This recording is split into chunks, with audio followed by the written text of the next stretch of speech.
कृष्ण वंदे जगत गुरुम। चौथा अध्याय का 24वां, 25वां और 26वां श्लोक। चौथा अध्याय का 24वां श्लोक।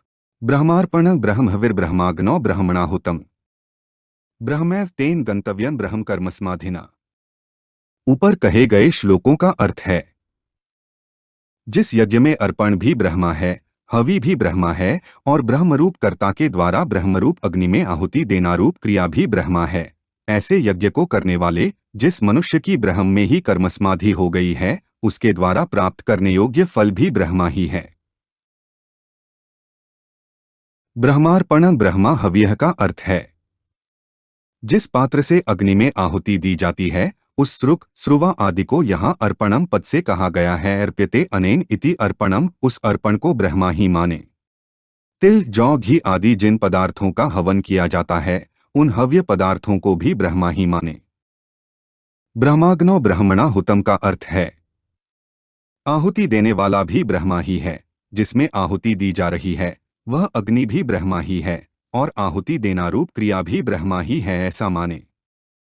ब्रह्मैव तेन गंतव्यम का अर्थ है, ब्रह्म में ही कर्मसमाधि होने से जिसके संपूर्ण कर्म ब्रह्मरूप ही बन गए हैं, उसे फल के रूप में निःसंदेह ब्रह्म की ही प्राप्ति होती है, कारण कि उसकी दृष्टि में ब्रह्म के सिवाय और किसी की स्वतंत्र सत्ता रहती ही नहीं। इस 24वें श्लोक को शिष्टजन भोजन के समय बोलते हैं, जिससे भोजनरूप कर्म भी यज्ञ बन जाए। भोजनरूप कर्म में ब्रह्म बुद्धि इस प्रकार की जाती है, एक जिससे अर्पण किया जाता है वह हाथ भी ब्रह्मरूप है, सर्वतः पाणिपादं तत्। दो भोजन के पदार्थ भी ब्रह्मरूप हैं, अहमेवाज्यम। तीन भोजन करने वाला भी ब्रह्मरूप है, ममैवांशो जीवलोके। चार जठराग्नि भी ब्रह्मरूप है, अह वैश्वानरः। पांच भोजन करना रूप क्रिया अर्थात जठराग्नि में अन्न की आहुति देना रूप क्रिया भी ब्रह्मा है, हुतम। 6 इस प्रकार भोजन करने वाले मनुष्यों के द्वारा प्राप्त करने योग्य फल भी ब्रह्मा ही है। ब्रह्म कर्म समाधिना का अर्थ है, जैसे हवन करने वाला पुरुष श्रुवा हवि अग्नि आदि सबको ब्रह्म का ही स्वरूप मानता है, ऐसे ही जो प्रत्येक कर्म में कर्ता करण कर्म और पदार्थ सबको ब्रह्मरूप ही अनुभव करता है, उस पुरुष की ब्रह्म में ही कर्मसमाधि होती है, अर्थात उसकी संपूर्ण कर्मों में ब्रह्म बुद्धि होती है। उसके लिए संपूर्ण कर्म ब्रह्मरूप ही बन जाते हैं। ब्रह्म के सिवाय कर्मों का अपना कोई अलग स्वरूप रहता ही नहीं। चौथा अध्याय का 25वां श्लोक। दैव में वापरे यज्ञ योगिनः पर्युपास्ते ब्रह्माग्नाव परे यज्ञ यज्ञैनैवोपजुह्वति। ऊपर कहे गए श्लोकों का अर्थ है, अन्य योगी लोग भगवदर्पण रूप यज्ञ का ही अनुष्ठान करते हैं और दूसरे योगी लोग ब्रह्मरूप अग्नि में विचार रूप यज्ञ के द्वारा ही जीवात्मा रूप यज्ञ का हवन करते हैं। दैव में वापरे यज्ञ योगिनः पर्युपास्ते का अर्थ है, पूर्व श्लोक में भगवान ने सर्वत्र ब्रह्म दर्शन रूप यज्ञ करने वाले साधक का वर्णन किया। यहाँ भगवान अपरे पद से उससे भिन्न प्रकार के यज्ञ करने वाले साधकों का वर्णन करते हैं। यहाँ योगिनः पद यज्ञार्थ कर्म करने वाले निष्काम साधकों के लिए आया है।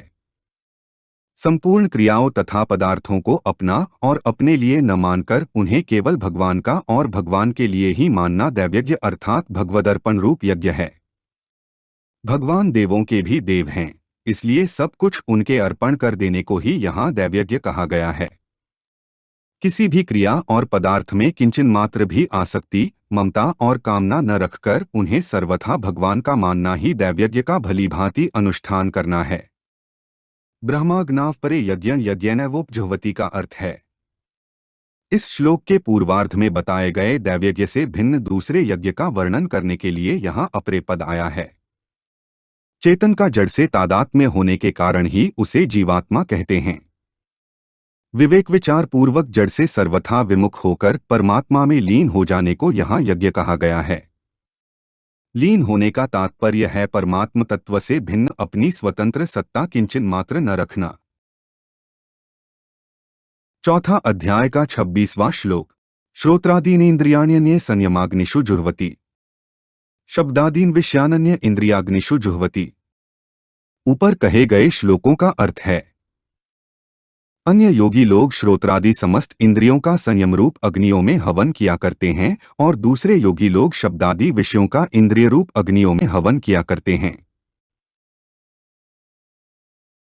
श्रोत्रादीनेन्द्रियाण्यन्ये संयमाग्निषु जुह्वति का अर्थ है। यहाँ संयम रूप अग्नियों में इंद्रियों की आहुति देने को यज्ञ कहा गया है। तात्पर्य यह है कि एकांत काल में श्रोत्र, त्वचा, नेत्र, रसना और घ्राण पांचों इंद्रियां अपने अपने विषयों क्रमशः शब्द, स्पर्श, रूप, रस और गंध की ओर बिल्कुल प्रवृत्त न हो। इंद्रियां संयम रूप ही बन जाए।